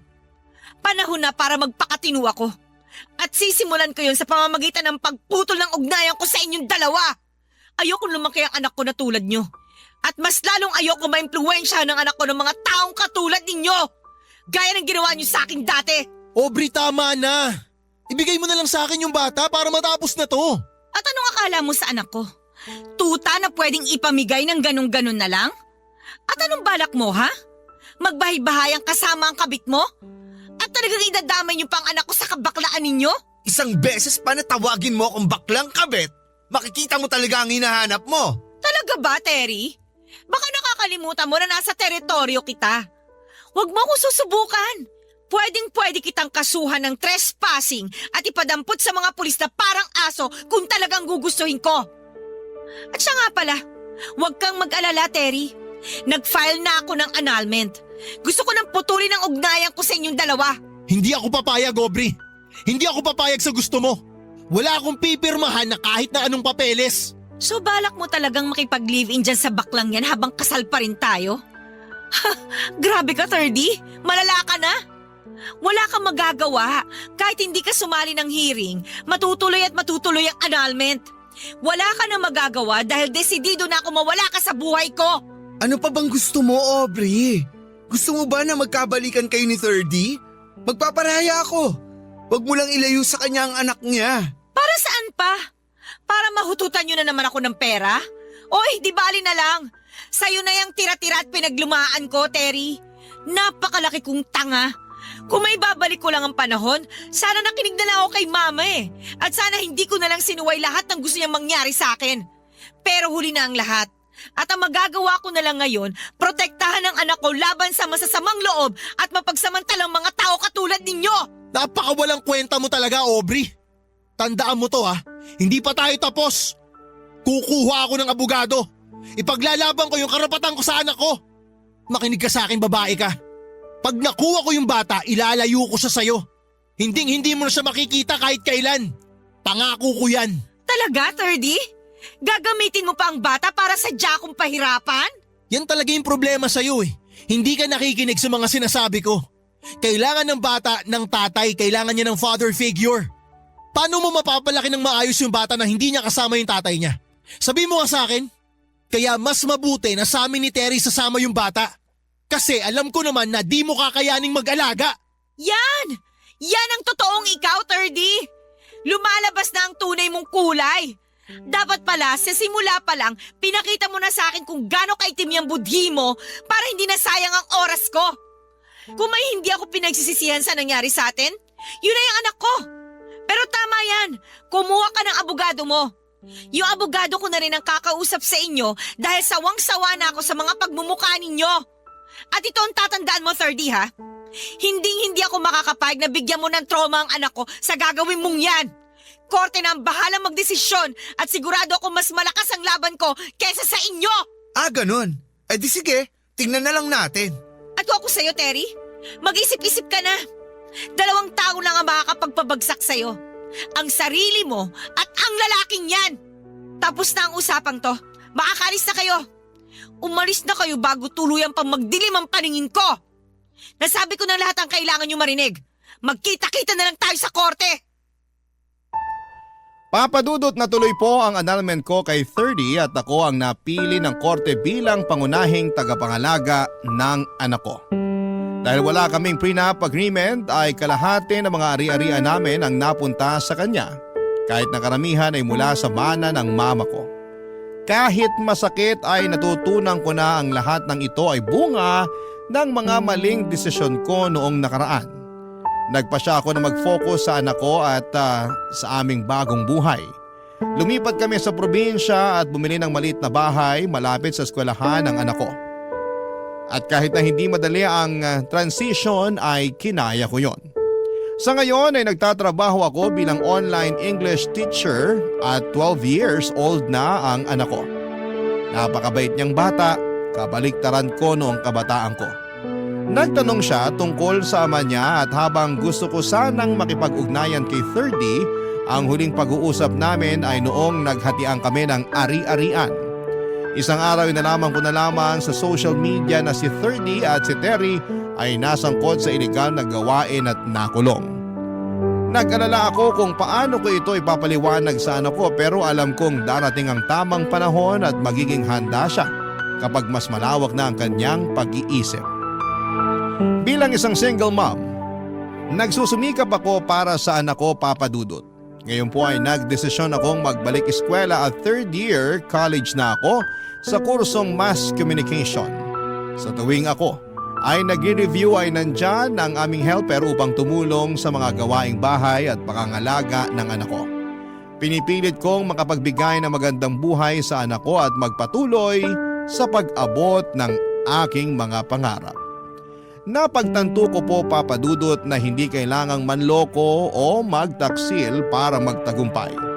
Mas mahalaga ang magpasalamat at makontento sa kung ano ang meron tayo.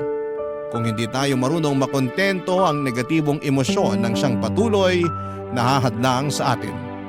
Natutunan ko rin kung gaano kahalaga ang pagiging maingat at mapili sa mga tao sa paligid natin dahil malaki ang epekto nila sa ating mga desisyon sa buhay.